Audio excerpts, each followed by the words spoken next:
Good evening, everybody, and welcome to another edition of Fire Up Florida. My name is Scott Morganroth. Pleased to be joined by Adam Lichtenstein. Adam and I, this is our first year covering the Miami Hurricanes. I've been doing a lot of other stuff, but I was glad I could finally get back involved with the Hurricanes. I covered them, though, back in the early 80s when a guy by the name of Howard Schnellenberger was there, Jim Kelly, Mark Rick, Kyle Vanderwen, and a string of a lot of people. But I'm delighted to be joined by my colleague, Adam. And Adam, it was so great working with you this year. I know that, it was just good to get to know you during the media day. And of course, you welcomed me really well during the spring game over I call Lockhart Stadium. Don't get me to start throwing over. I'm not doing it. Sorry. They want to write us a handsome check. I'll call it what they want me to. And I said us, not me. Okay.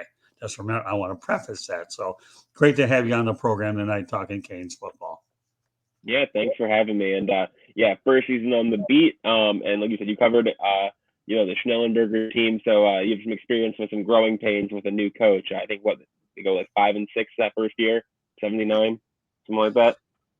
Yeah, I actually started covering them in '82. So, and then They were already '82. good. Well, they're getting better. I mean, I wrote a story one time on Jim Kelly being a Heisman Trophy candidate. How that worked out? The guy got busted up in Virginia against the Hokies. Not going to get into that. I wonder how many of these people. Well, there might be some diehard Hurricanes that remember that. But meanwhile, you and I are obviously, we'll get to Tyler Van Dyke in just a moment. But it's just kind of neat that we were able to see a new era start. And with that said, Adam, before I go into the questions, why don't you let everybody know where you work for and how they can get a hold of you off the bat? I work for the South Florida Sun Sentinel. You can follow me at AB Lichtenstein. Last name spelled like it is on the screen. Not the easiest last name to spell, but there it is. I don't know. Should I say Lichtenstein is just as big as Schnellenberger? I don't know. It's probably close, yeah. Yeah, well, we all Both know. very I would. German. Yeah, well, I would say Schnellenberger's name would probably be bigger than any of them, but yours is up there too. I mean, I don't put mine up there, but it isn't quite as big as yours. But nevertheless, we'll just say you are who you are, and I'm not in the business to give nicknames. We only properly ID the way we do, and as I said before, yeah, I go back a little ways. I covered the Canes from '82 and '83, and then I ended up moving on to the University of South Florida from '84 to '86, and I'm a Brahmin bull by trade. That's what the ring says, anyways. But all right, well, back to the Canes, and what better place, Adam, than to start with the coach. Mario Cristobal, how would you rate his first season? Do you give him a mulligan for a 5-7 record? A bit.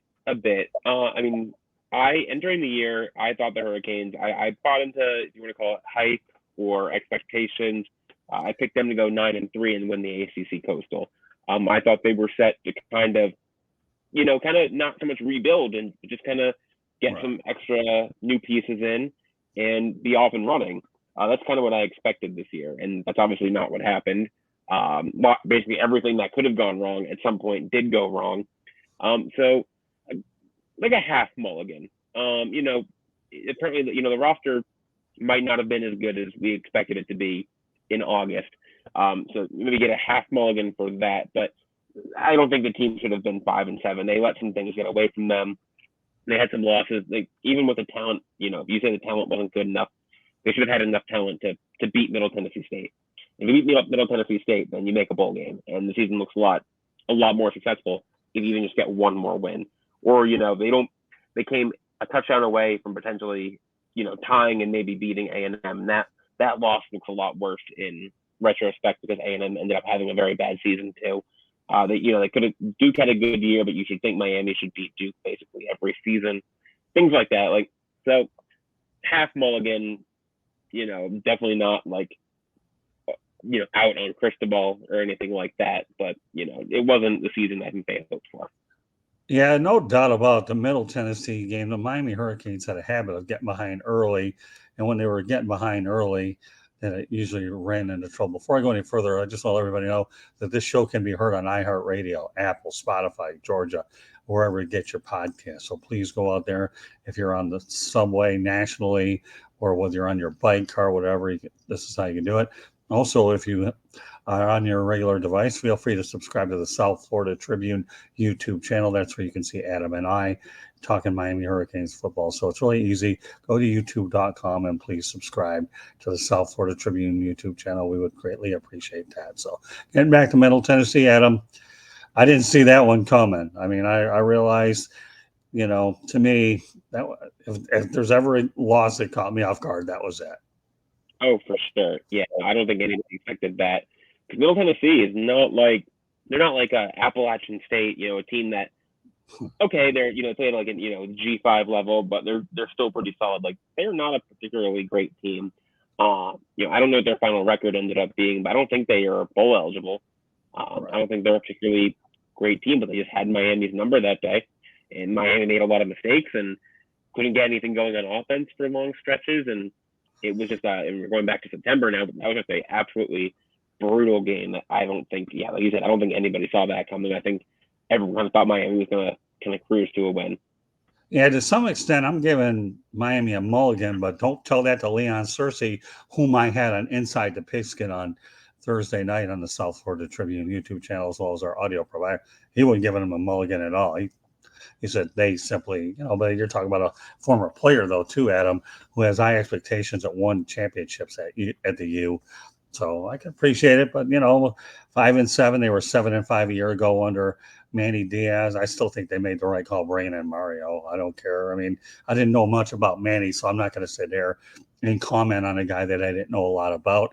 I think they brought in Mark Richt, maybe was a little bit past his prime, but he's still providing some winning seasons as well. So, all right. With that said, so I will to some extent give him a mulligan, and we'll get into the expectations later on.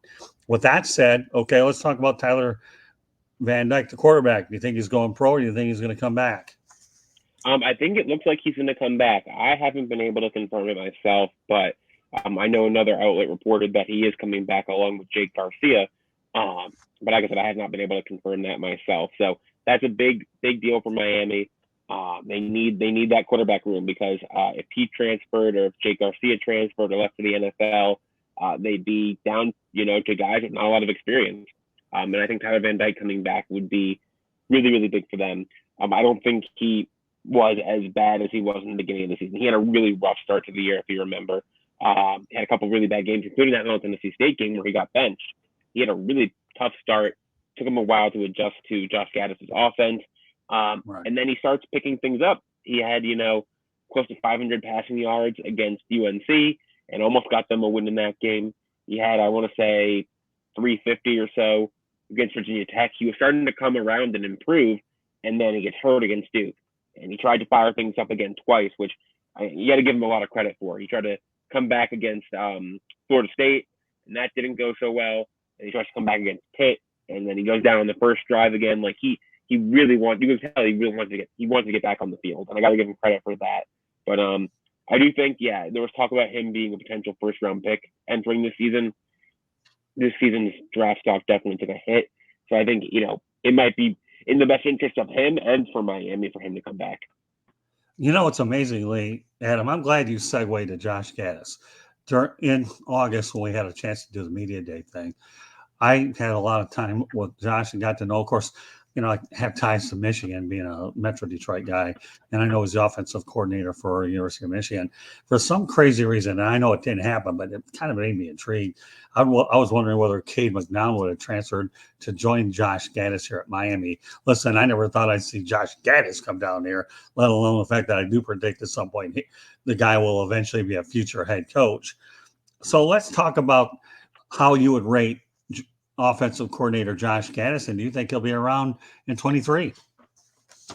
That's the $1 million question. How would I rate Josh Gattis? I have to put a letter grade on it. I don't want to be overly harsh because, like I said, their roster might not be as talented as we expected it to be, and the players that we expected to step up didn't. Like a guy like Keyshawn Smith, we expected him to have a big season at wide receiver, and he didn't. Frank Ladson only got in so much. Like, we kind of maybe overestimated the talent a little bit, but it definitely was not a successful season. I mean, they didn't score a touchdown in 3 separate games. And anytime you do that, you're not in great shape. They didn't score a touchdown against A&M. They didn't score a touchdown against FSU. They didn't score a touchdown against Virginia, but they still managed to win that game. Anytime you do that, that's just tough. And their offensive numbers, like overall for the season, are pretty bad. Like I want to say they're in the 90s or something nationally for points per game and around there for yards per game. Like it was a bad season on offense. Do I think he's back for 2023? I lean towards no. But I don't know that for sure, and I wouldn't be shocked. Like, I wouldn't be shocked either way. I wouldn't be shocked if he, maybe says, "Okay, this isn't the right fit, and I'm gonna go somewhere else." I wouldn't be shocked if he comes back and says, "Let me give this a go. Maybe we get some better players through the transfer portal, get some more offensive weapons, get some more guys healthier, get some more depth, and we can run things the way we want to do this coming season." So it's hard to say. I lean towards no, but I wouldn't be shocked either way.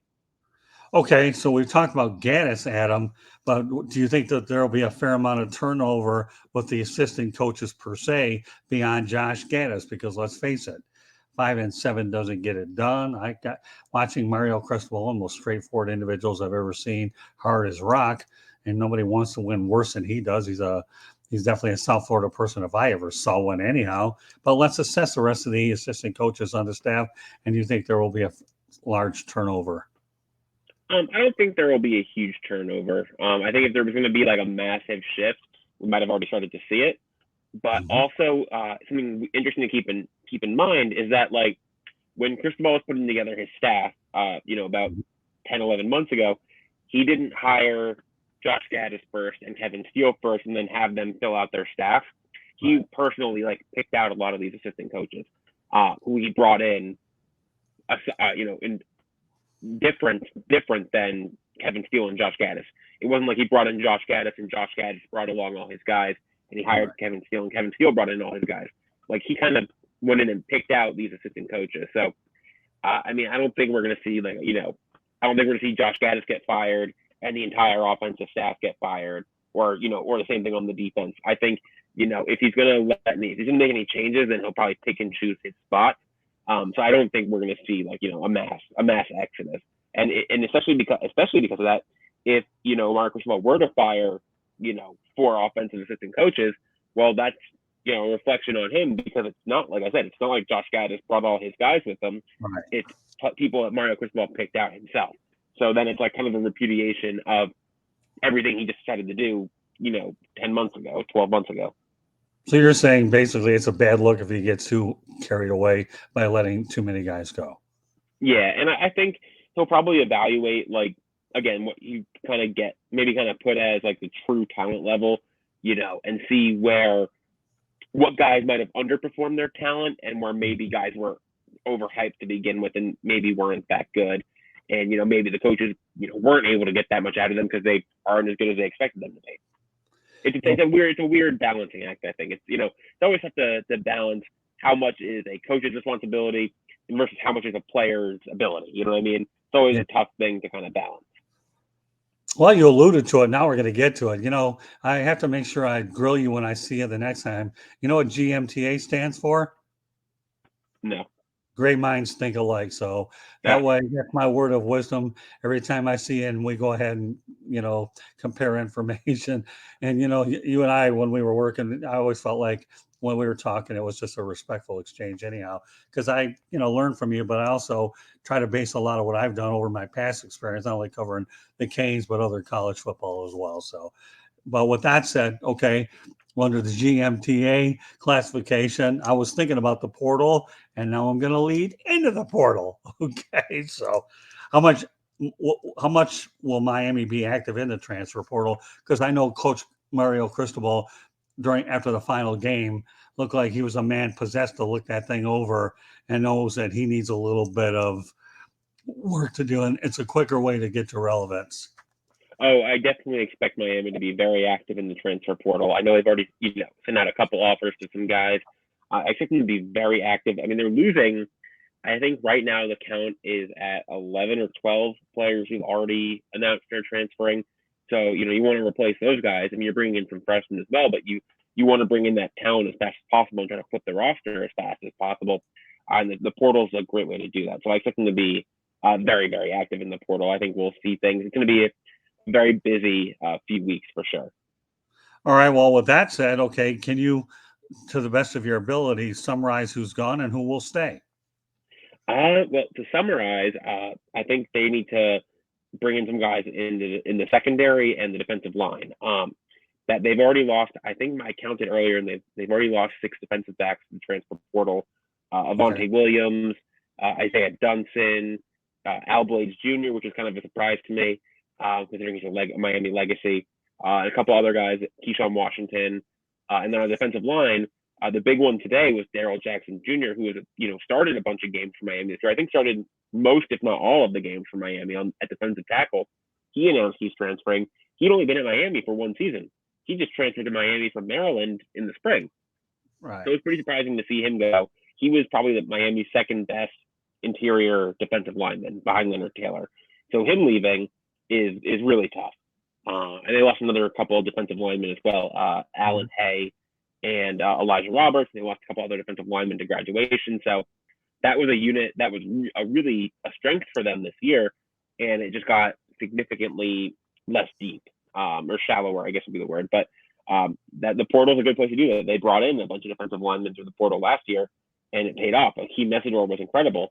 Mitchell Agude was very good on the defensive line. Jake Lichtenstein did a solid job when he was healthy. Darrell Jackson, although he's leaving now, was very good for them this year. So it's definitely a position those are positions you can upgrade in the portal, and I think they're gonna definitely be looking really for the entire defense, because I think they're gonna want to upgrade at linebacker as well. Fair enough. Okay. Well, we talked about the Hurricanes quarterback situation earlier, so let's go ahead and dig a little bit deeper into it. We know about Tyler Van Dyke. You mentioned Jake Garcia. And what's the other guy? Jacurri Brown? Jacurri Brown, yeah. I think it's spelled Jacurri, but it's pronounced Jacurri.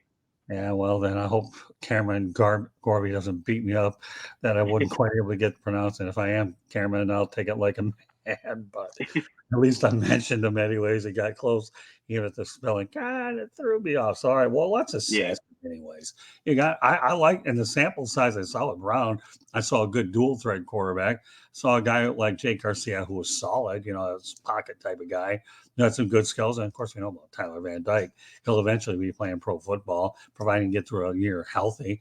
But so tell me, Adam, how would you go ahead and assess the Hurricane situation for 23 and maybe beyond that? Well, assuming, like you said, that Tyler Van Dyke and Jake Garcia do return, I don't think Jacurri Brown's going anywhere. Then you'll have 5 total scholarship quarterbacks. You got Van Dyke, who would almost certainly, barring something crazy, would be the starter, assuming he comes back. Jake Garcia behind him, Jacurri Brown behind him, Peyton Matoga, who's been there for a little while, all buried on the depth chart. And then they'll have true freshman Emory Williams. Barring, I don't expect them to go after, if Garcia and Van Dyke are coming back, I don't expect them to go after a portal quarterback. Okay. And they'll probably not add a second. They had a second quarterback in the recruiting class, Jaden Rashada, but he decommitted last month and flipped to Florida. So one high school quarterback in that recruiting class, probably no transfers. So that's a 5 quarterback room is a pretty solid group. And then Jacurri Brown, mixed bag. But he's a true freshman. I think there's a lot of things he needs to work on, and I think he knows there's a lot of things he needs to work on. Obviously, an incredible athlete, made some really good runs, especially against Georgia Tech. He was really fun to watch in that game. Had some struggles against Clemson, but asking a true freshman quarterback to face a Clemson defense is a really tough task. So, not like a storybook season debut for Jacurri Brown, but, definitely a lot of promise there. Jake Garcia, man, he looked rough at times. Had a bunch of picks, a bunch of fumbles. He had some really tough times, but he also had some positive moments. He looked pretty good when he came in to relieve Tyler Van Dyke against Middle Tennessee and threw 2 touchdowns in that game. He didn't look amazing on the road at Virginia, but it was kind of a really gritty performance in his first career start. And he didn't look amazing, but he kind of gritted through it, and he got them the win. He ran in the game-winning 2-point conversion in overtime, which, again, you got to give him a little credit, some credit for that, even though it wasn't the best game, of his career. But he's better than that. He's a better quarterback than I think what he showed at times this past season. And I think if he develops right, he'll be a solid quarterback, at Miami or if he eventually elects to transfer at the D1 level. So overall, I mean, like you can't. I think the shine is off maybe the quarterback room because this time last year you're thinking, oh, Tyler Van Dyke's a first round pick and Jake Garcia is a top 50 prospect behind him, and so some of the shine might be off after this year, but there's still plenty of potential and talent in that room. All right, folks. So just in case you're joining us, Fire Up Florida. My name is Scott Morganroth. Please be joined by Adam Lichtenstein. Adam writes for the South Florida Sun Sentinel, and he's my colleague covering the Miami Hurricanes. Just to let you know, the show can be heard on iHeartRadio, Apple, Spotify, Google, wherever you get your podcasts. And if you're watching it live on Facebook, Twitter, as well as our YouTube, just so you know, that doesn't take much to subscribe to our channel. Go to youtube.com, hit South Florida Tribune, hit subscribe. So while this is a local Florida show, it's also national too, Adam, because obviously we know nowadays media reaches a lot further. So this is something that we really enjoy doing. And again, our time with the Canes, for me, I don't know about you, it was more of a learning to try to get a feel for a new coach as well. And I got to spend a special thanks to the Miami Hurricanes communications department, who were absolutely fantastic and treated myself and my photographer, Candy Ambling, well. And of course, having to meet some first-class individuals like you, and as well as a lot of my colleagues that I view as family and teammates to try to weather this. So thanks to everybody out there. So like I said, Fire Up Florida, I am pleased to be joined by Adam. So with that said, okay, let's continue on. Let's talk about the Canes. What do they need? Strong points, weaknesses. They could use help at most positions, I would say. Like, frankly, you go 5-7, you need to improve in most areas. We talked about the defense a few minutes ago. I think they could stand to upgrade and get more depth really on the line, linebacker, defensive back. Like, they could use some guys at basically all those positions.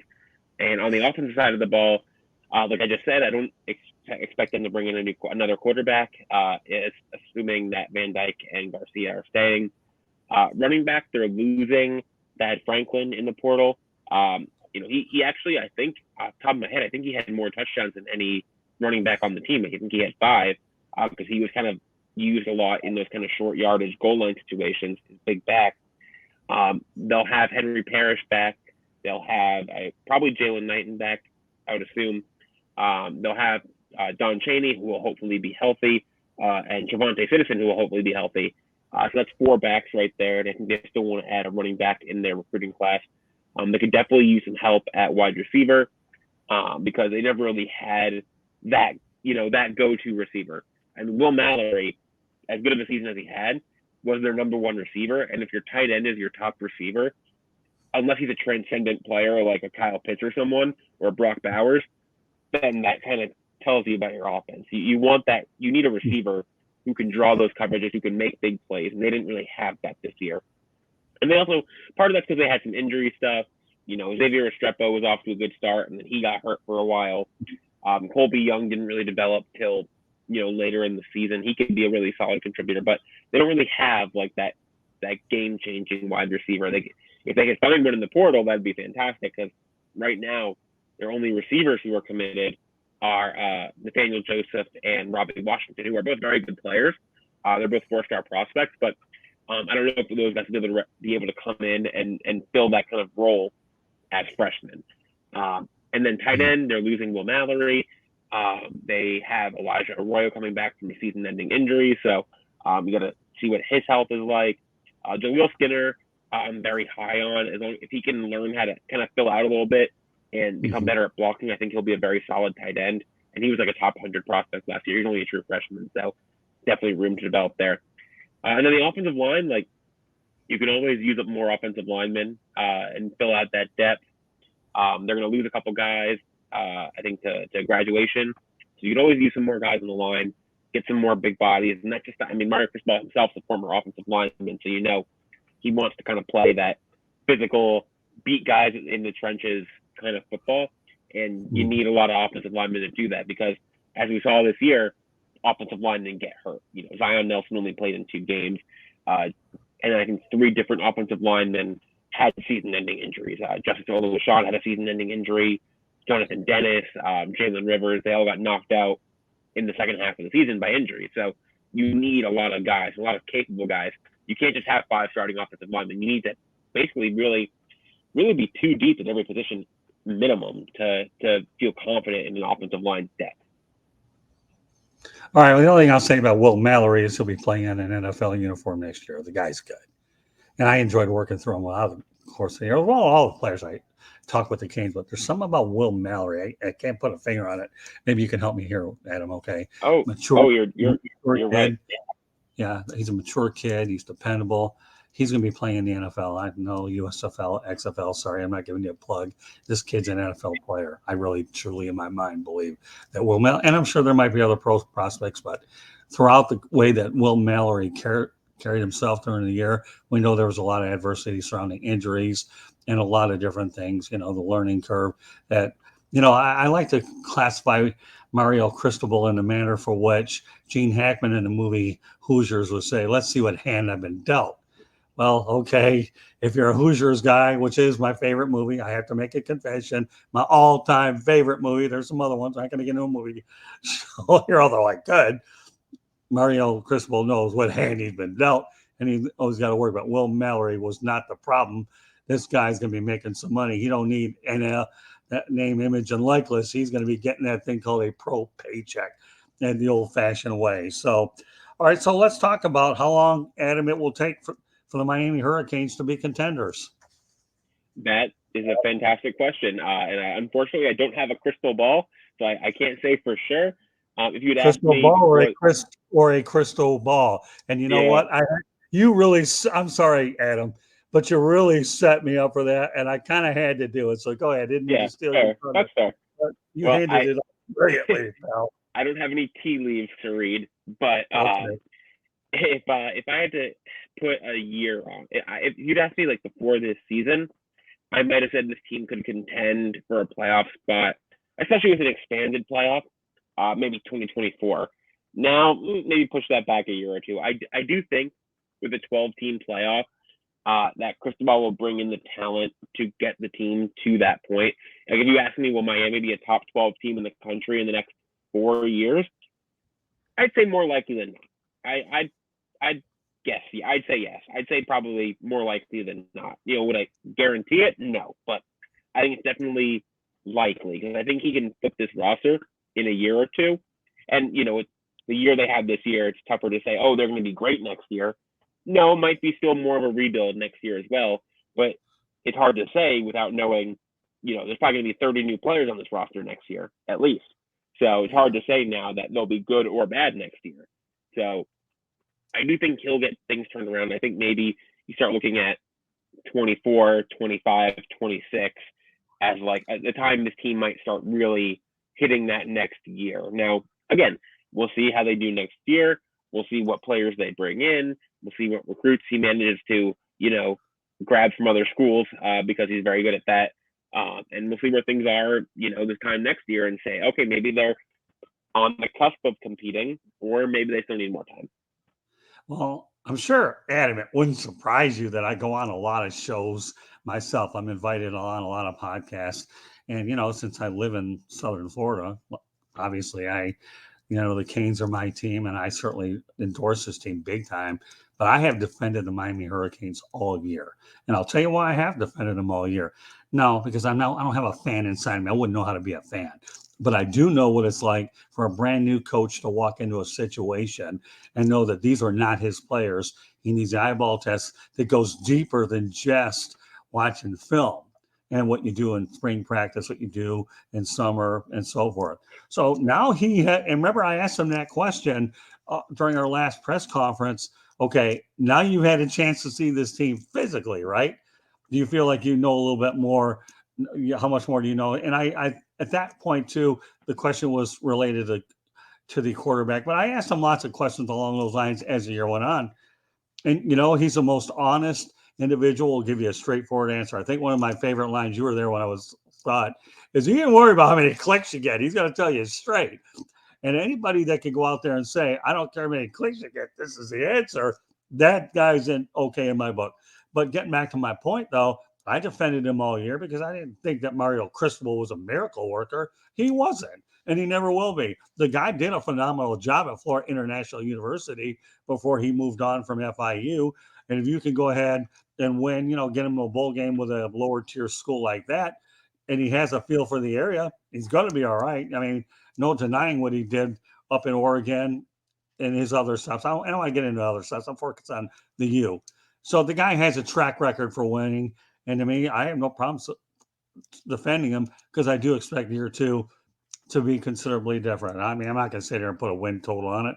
You're at 5-7. You think 7 or 8 wins maybe is to me realistic? I do. I think 7-5, 8-4. I think in year two in his program is realistic. What about you? I would like I said, right now it's so difficult to say because the roster is going to be so different next year that I couldn't even guess. Like, I would want to see some improvement from them, but I can't say like, oh yeah, they're going to win 8 games. But the reason why I have confidence that Cristobal will get things right is that, what's the saying? It's like, oh, X's and O's and Jimmys and Joes or whatever. It's the Jimmys and Joes. Get good players, you'll have a good team, way more likely than not. And if you look at Cristobal's recruiting class this year, it's ranked 8th in the country. And it's ranked 8th in the country after a 5-7 season. How many coaches can bring in a top 10 recruiting class after a season like that? It kind of felt like during this year, because a lot of these players recruited were committed during the summer. So after every one of these big losses, Middle Tennessee, Duke, FSU, Pitt, where they got blown out or lost to teams they shouldn't have, or lost in bad fashion, I kept thinking, is this exodus from the class going to come? Who's going to decommit? Like, who's leaving this class? Like, who is seeing stuff they don't want to see? And that never came. The early signing periods in about 2 weeks, and that exodus never came. Jaden Rashada decommitted. It wasn't shocking. He's a blue chip quarterback, and he's all the way out in California. Not like he can just come around the corner and go to see Miami for a game or anything, like a lot of other players can because they're from Florida or from the South. It's a lot easier to come to a Hurricanes game on your own dime when you live in Miami or Tampa or even Georgia, as opposed to flying all the way out from Northern California. So that didn't shock me. And it was brutal to lose. It's tough to lose him. He's a very good quarterback. But he's the only player who's really decommitted since, like, the spring. They lost a couple of receivers earlier in the year, but that was months ago. That mass exodus never happened. So the fact that he was able to keep this class together when things were going very, very wrong on the field is a testament to his recruiting ability. And imagine if things start going well, how much better he can recruit when he can show recruits that, hey, what I'm doing is working. Because right now in this year, I think you could tell recruits, like, look, this is why I need you. I need you to come here because if you were here and you worked your butt off, you could play tomorrow. And he can do that in year one when it's not his players. You can't really do that 4 years from now. But if you start improving and the players you bring in start doing well, you can point to that and say, look, what I'm doing is going to work. So you're going to want to come down here and join us in it. Well, what he's doing will not only work, it'll also probably get him in the NFL. We all know the Miami Hurricanes have a history of putting players in the NFL. I do want to point out in a few weeks, we're going to be releasing another edition of Fire Up Florida. And Adam, you should probably know about this one. My longtime friend, Larry Bluestein, for whom I've known over 40 years, and I spent some time during the Hurricanes' last game. So that's a show we're going to release over the holidays on another edition of Fire Up Florida. Larry and I spent, I would say, about 40-some minutes. And if there's anybody that knows about South Florida sports more than Larry Bluestein, please let me know, because I don't know many. They don't exist. Right. And I worked with him many years ago down here back in the 80s, and we've been friends for a long time. So I'm looking forward to releasing that probably during the holidays. So it's good that we're able to try to do the best we can to do what we have Hurricanes during the off season. And I'm sure you and I will be in touch as we continue to update our listeners and followers as well to keep them posted. I mean, now the games are over, but like Coach Cristobal said, the games may be over, but the work is beginning. And he even mentioned to us a lot of times, you don't know if it's a rebuild or not a rebuild, but at least the man was being up front and honest about it. So really, as we conclude the show, is there anything else that you want to add, Adam? I like that. Add, Adam. Boy, we're coming up with some incredible analogies tonight. And I haven't even had a whole lot of Diet Mountain Dew. It probably gets worse later on. But anyways, is there anything you want to add, Adam, that we haven't talked about so far? The floor is yours. As far as the Hurricanes go, I mean, it's going to be very interesting a couple weeks coming up with the transfer portal and with the early signing period. Because, like I said, the Hurricanes have a very good class right now.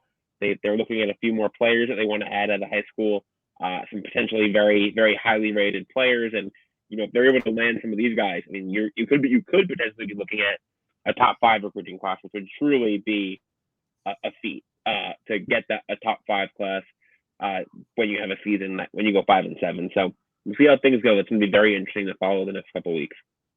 All I can tell you is I'm looking forward to seeing you over at spring practice. And I do know that this will be our second year working together, second year on the beat. So I can see a lot of interesting things taking place over there.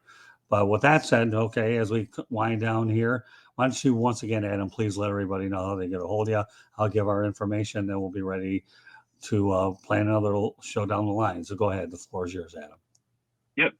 Best way to reach me is on Twitter. Hopefully Twitter stays in existence. I know it's having some bug problems, some ownership issues, but you can find me on Twitter at adlichtenstein. Lichtenstein obviously spelled the way it is on the screen. Very good. All right. I'll go over our info one more time. The show can be heard on iHeartRadio, Apple, Spotify, Google, wherever you get your podcast. Please go to youtube.com. Hit the subscribe South Florida Tribune button. Then you'll get all of our remote access as well as some of our streams and whatever else we have looking for as well. Also, our website is www.southfloridatribune.com. We have all of our broadcasts located there as well as our written stories. And we have a wide range of media distribution partners, including all the different broadcasts that we have on the network. Special shout out to Candy Ebling, who does a phenomenal job putting it all together. What she does, you talk about a person who's a jack of all trades. She's definitely it. I do want to mention one little personal note that I think people can appreciate. I want to wish my dad, Mike Morgan Roth, a happy birthday and wish him many more. If he hears his broadcast, he's going to kill me, but I don't care. But he did turn 82 years young, so it doesn't matter. So, Dad, happy birthday. Love you. And more importantly, it's just so great to finally have a chance to put this show together with you, Adam. Again, the way I enjoy working with you. What else can I say? But thank you for having me.